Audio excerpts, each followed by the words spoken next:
Biomekanikak bi arlotan eragina dauka. Batetik txirrindulariak daraman posizioa bizikleta gainean eraginkorra izateko eta batez ere arazoak edo molestiak izateko pedalegira egiten dienean, eta gero bestetik aerodinamikaren ikuspuntutik esfortzu berdinarekin ahalik eta azkarren joateko beren koefiziente aerodinamikoa hobetzen dugulako geure egiten ditugun aldaketa guzti horiekin.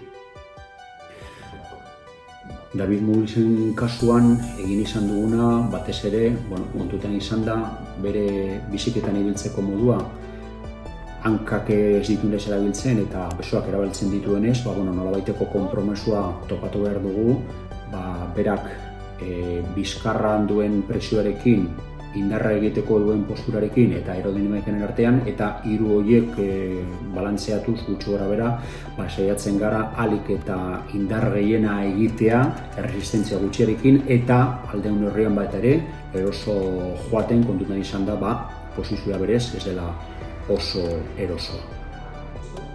Imanolen kasuan kontutan izan behar dugu tandemean dijoala eta azken finean bi pertsona dijoazte bizikleta edo tanden berean, eta hor daukagun erronka da biak mugitu behar direla era berean ahalik eta hurbilenen aerodinamikoak izateko, baina gero bestetik bata eta besteak duten mugimenduak elkarren artean ez oztopatzea da helburua. Orduan oso elkarrekin joan behar dira, baina bide berean joan behar dira espazio nahikoa esaten egin behar dituzten mugimenduak burutzeko, ezta? Eta hasi gara bereekin lanean eta ikuspuntu horretatik nik uste dut aurrerapen nabarmenak ikusi ditugula azkenengo egunetan.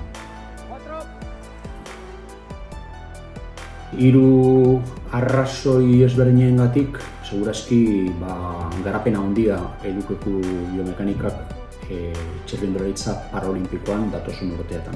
Batetik txirrindularitza paraolimpikoa oraindik ez duela jaso txirrindularitza arruntak izan dituen hobekuntza nabarmenak azkenengo urteetan, nolabaiteko atzerapen bat eramaten duelako eta saiatzen ari gara